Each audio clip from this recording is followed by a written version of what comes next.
जेलाव बोसोर बोसोर हारिनि थाखाय गावनि हिन्जावा मालायनि न'आव रुवाथि थानानै गथ'खौ फोरोंनो गोनां जादों। सोरनि जारिमिन? एक्स एनडिएफबीफोरनि जोबथेसालियाव थानाय बिथांमोननि जारिमिन। मा बुंखो एसे खोनासंलांदो। हेलौ। औ हेलौ सार। सोर बुंदों नोंलाय? आङो सरन्जय मोसाहारि होनो। माने जेलनिफ्राय कर्टआव फैदों।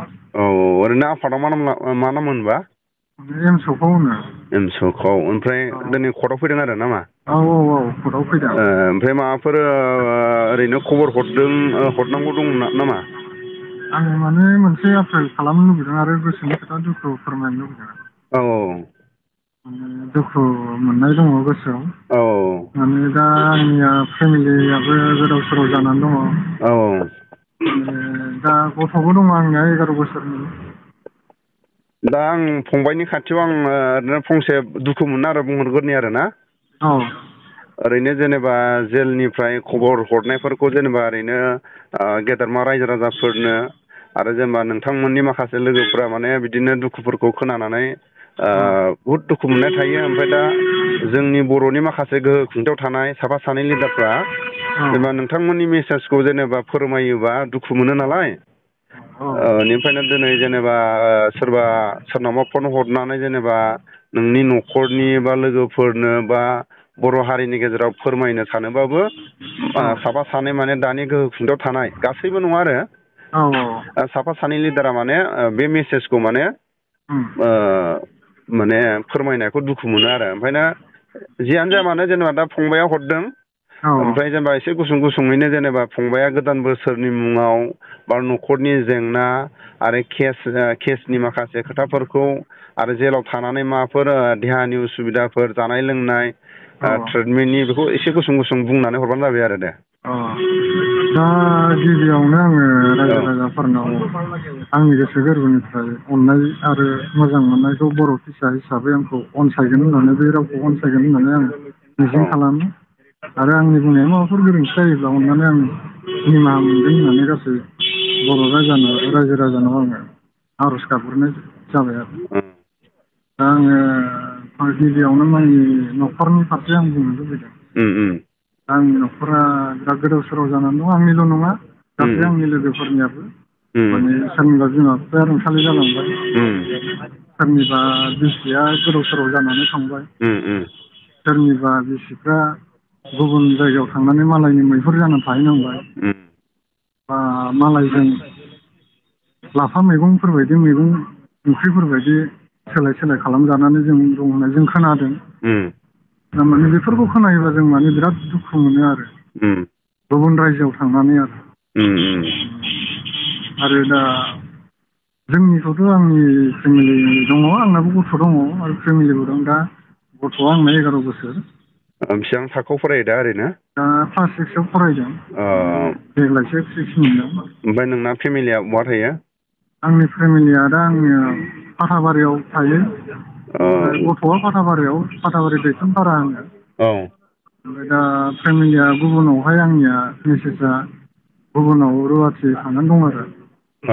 माने गथ'खौ जेनेबा फोरोंनो थाखाय रुवाथि थानासो दं आरो। ओमफ्राय बे खोथाखौ जेनेबा नोंनाव सोंनानै थांदों ना नोंनो जेनेबा थोनहरखादों बेखौ बेलेगनाव थानानै रुवाथिफोर थानानै जेनेबा फोरों होननानै? बुस्थुआथ' दा आंबोथ' मा बुंबावनो दा उफाय गैया थानांगौ जाबाय।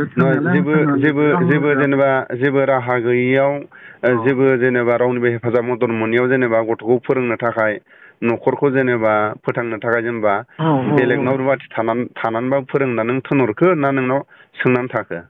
दा माने जेबो मोनैखाय माने दा फिसायनिबो जेबो अननाय बा जेबो सयज' गैया। बिनि थाखाय जेबो थाखा फैसा ओंखाराखै। बिनि थाखायनो माने गावनो गोसो जाना थाहैदों। माने मोजांबो मोनदों आङो थादों। दा गथ'खौ माने मोजाङै नायदों।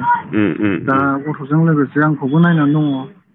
माने आंबो सासे बिनि फिसा बायदि जानानै दङ। दा गथ'जों समान आंखौबो नायनानै दङ। बे समाव आंसो नायनांगौमोन। बिनि थाखाय माने गोसोआव बिराद दुखु मोननाय फैयो आरो। दा माने आंनि थाखाय बा खस्थ' गथ'नि थाखाय बे बिराद खस्थ'आव दं आरो।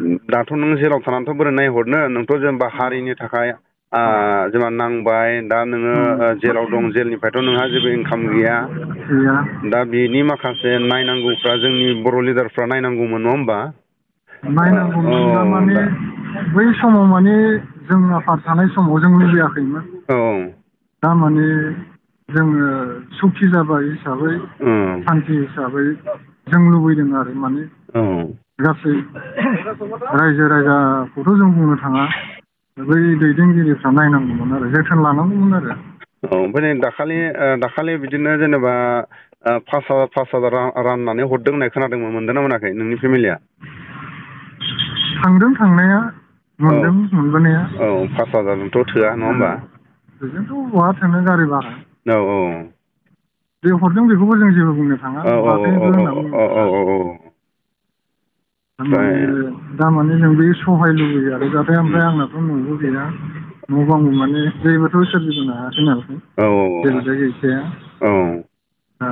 उफायबो गैया बियो न' बां गैया उफाय गैया मालायनाव थानांगौ जायो हौवाबो बिबै बिबौनाव थानानै दङ ओमफ्राय दा ओरैनो जेनेबा नोंनि गोख्रों मेसेज हरनांगौआ मा ओरैनो फंबाय आंनि गोख्रों मेसेजआ जाहैबाय माने केसनि बागै आं बुंदों आरो केसआव दा माने जोंहा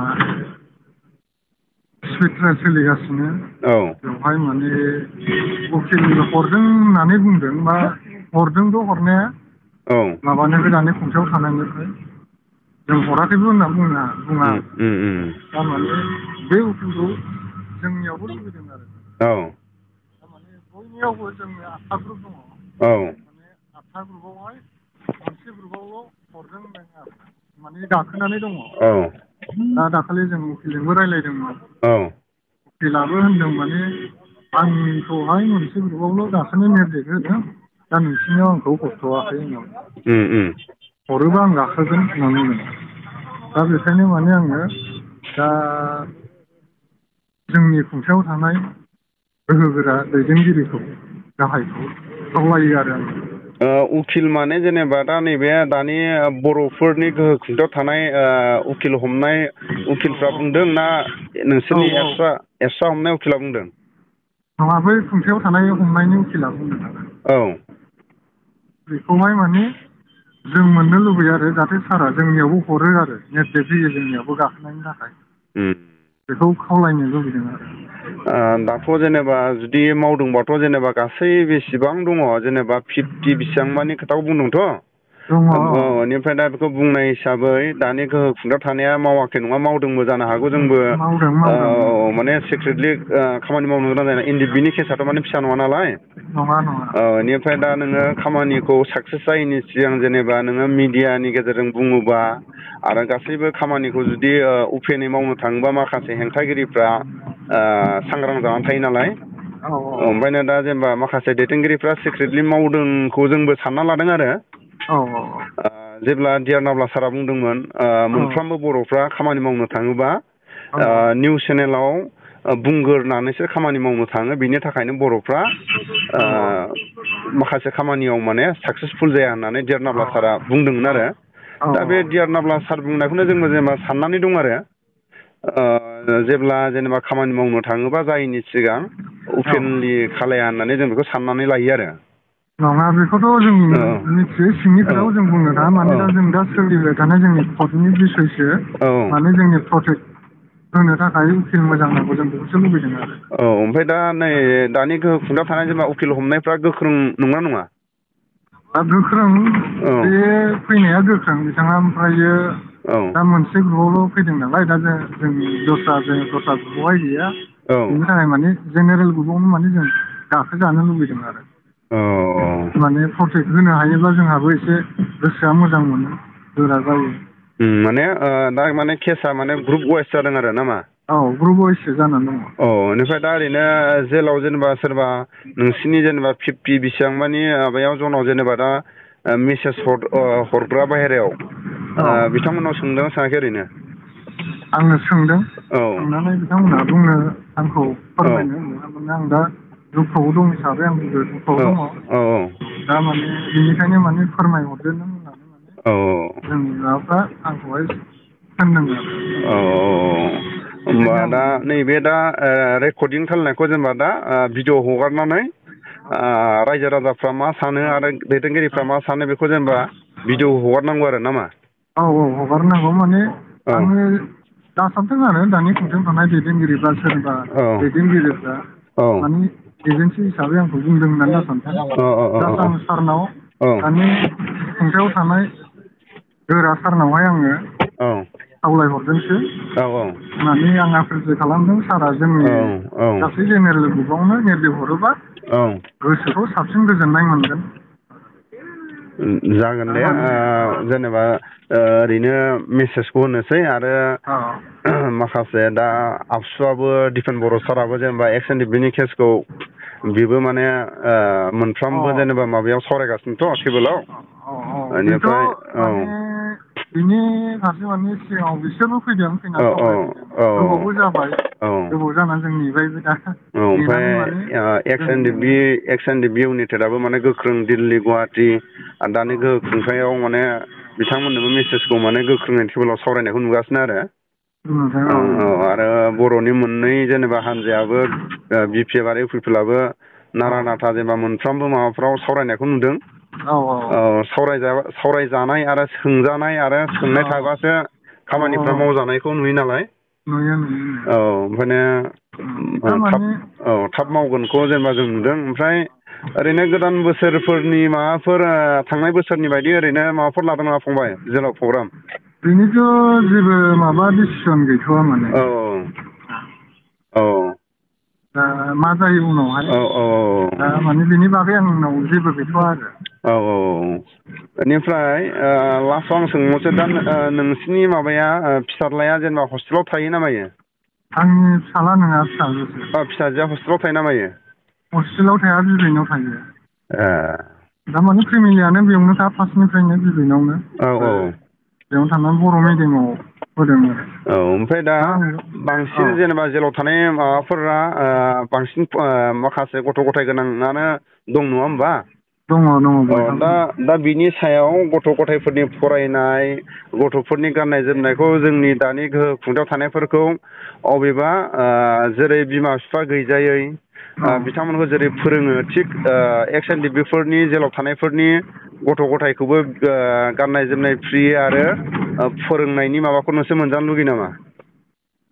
बेखौथ' लुबैनायाथ' माथो बुंबावनो होयोबा मोजां माने गैयाबाथ' माथो खालामनो दा माथो बुंबावनो दा दैदेनगिरिफ्रासो नोजोर होनांगौ होनाया बर' हिसाबै लुबैयो जोंबो लुबैनायालाय दाथ' नैबे प्रसेसखौ माबाया लालांगोन होननाय खोनादों आरो जायफोर जेनेबा जेलाव थानायफोरनि गथ' गथायफोरखौ फोरोंनाय गाननाय जोमनायनि बेफोरनि प्रसेसखौ लागोन होननाय खोनादों। माने बेनिफ्राय लोगोसे गासैबो जेलाव थानाय माबाफ्राथ' देहानि गासिबो मोजां दा फंबाय? देहाफ्राथ' बयहाबो सिन्था थायो मालायनि देहाखौबोथ' आंबो बुंजोबनो हाया दा आंनोथ' देहायानो थिग नङा दा मालायनाबो बिदिनो जाहैगोन दा ओंखाम जानो हाया मानो हाया सिन्थाफोरजोंनो जालांबाय आरो माथो खालामनो ओमफ्राय ओरैनो डक्टरफोर सिङावनो ओरैनो नायखायो दा? नायो ओमफ्राय बाखि ओरैनो मेसेज होनांगौथ' जेबो गैला दा बेखिनियानो दा ना? गैला सार दे थेंकिउ दे